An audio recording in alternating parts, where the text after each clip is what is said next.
Hello students, आज हम आपको एक छोटी सी ट्रिक बताएंगे। एक्चुअल में ट्रिक कुछ नहीं होती, ट्रिक होती है कि आपके माइंड किसी चीज को किस डायमेंशन से सोचता है, वही ट्रिक होती है। आप अपनी खुद की भी ट्रिक तैयार कर सकते हो। जैसे देखिए, हमारे लिए वोकैब जो होती है वो एक पहाड़ मानते हैं हम लोग, लेकिन वोकैब को किस तरीके से लर्न किया जाता है, आप अपने दिमाग से काम कीजिएगा, न कि ये ट्रिक से इस तरीके से कर लो उस तरीके से कर लो। जैसे आप लोगों के सामने कई बार क्या होता है कि कंफ्यूजनल वर्ड आते हैं जिसको दो तरीके से समझाया जाता है। ताकि जैसे होमो, होमो मीन्स क्या होता है आप लोगों को पता ही होता, होमो मीन्स होता है इक्वल, और आप बोलते हो फोन्स, और फोन्स का मीन्स होता है साउंड। तो क्या डेफिनेशन बन जाती है, some words are spoken in, spoken को आप प्रोनाउंस भी बोल सकते हो, इन सेम वेज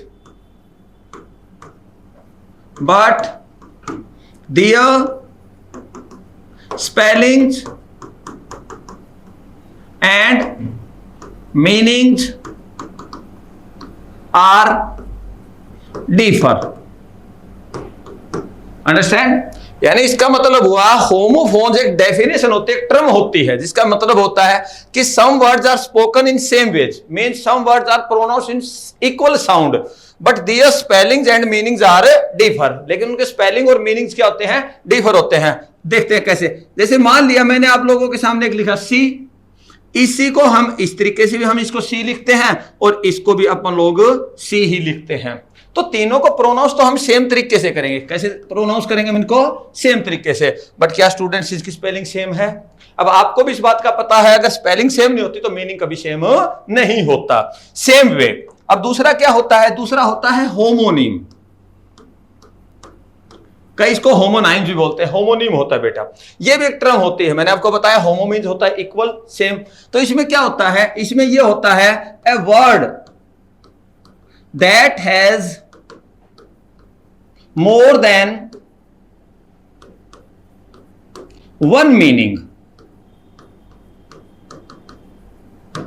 कोई भी एक वर्ड होता है जिसका एक से ज्यादा अर्थ होता है। जैसे मान लेते हैं मैंने लिखा मेरे हाथ में एक पेन है।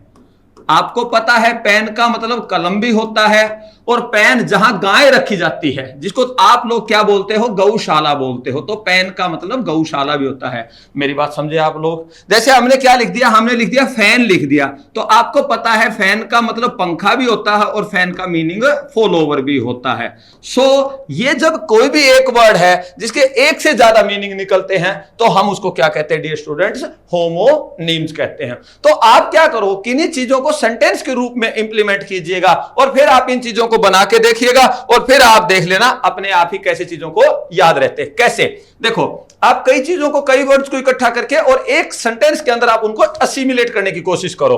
कैसे? जैसे मान लिया मैंने आप लोगों के सामने एक वर्ड लिखा बैंक, तो आपको पता है बैंक के दो मतलब हो सकते हैं। क्या? एक तो बैंक वो होता है जहां पर हम लोग पैसा जमा कराते हैं, और दूसरा नदी के किनारे को भी बैंक कहते हैं, नदी का किनारा।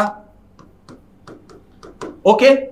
दूसरा मान लिया मैंने एक वर्ड लिखा लोन, और एक शब्द होता है हमारा लोन, तो आप इसको किसी भी तरीके से याद कर सकते हो। अरे ये तो सभी को पता है, लोन का मतलब कर्जा होता है, ये तो सभी को पता। यहां बच्चे कंफ्यूज होते हैं जी मैं इसको कैसे याद करूं। इसको याद करने के लिए आपके पास दो डायमेंशन है, आप किसी भी तरीके से याद करो। आपने शब्द लिखा लोन, यार आप इसके साथ ए लगा दो तभी इसका भी यही मतलब बन जाएगा, ए लोन का मतलब अकेला है। या ऐसे याद ना रहे तो आप इसको लोन तो था ही, आप इसको LY लगा के याद कर सकते हो। तो आप इसको किसी भी तरीके से याद कर सकते हो। तो इसका मतलब समझ गए आप लोग? तो लोन मीन्स क्या होता है? अकेला, जिसको आप लोग क्या कह सकते हो? पर्सनल कह सकते हो। क्या कह सकते हैं आप इसको? पर्सनल कह सकते हो।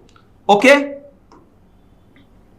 Point is clear? क्या कह सकते हैं आप इसको? पर्सनल कह सकते हो। Point is clear? फिर क्या कहता है? जैसे हमने एक वर्ड लिखा पर्सनल, तो पर्सनल का मतलब तो खुद का होता है जिसको हम इंडिविजुअल बोलते हैं।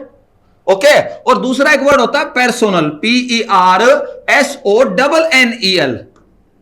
LELL। इसका मतलब क्या होता है? इसका मतलब होता है एम्प्लॉय, यानी कर्मचारी होता है।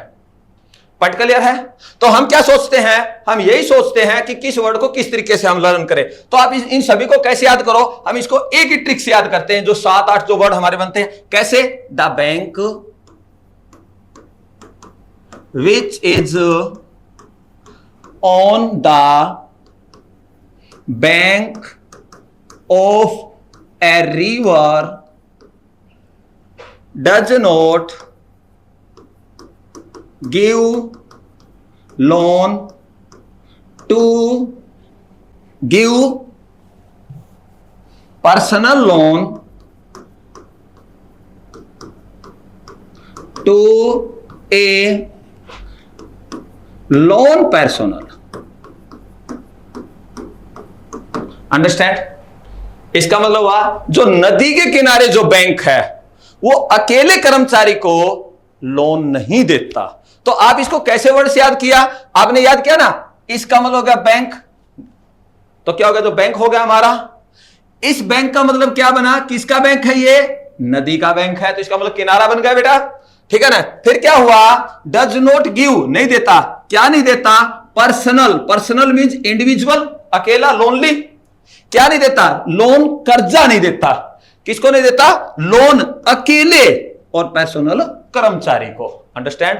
तो कितने वर्ड हो गए? अगर आप ध्यान से देखते तो, आराम से देखते तो 1 2 3 4 5 और 6 वर्ड। 6 वर्ड आप एक सेंटेंस में याद करते हो। अगर आप इसी तरीके से 50-100 सेंटेंस याद कर सकते हो तो डियर स्टूडेंट्स आप देख सकते हो आपका ग्लोसरी और वोकैब कितना स्ट्रॉन्ग हो सकता है। Thanks a lot.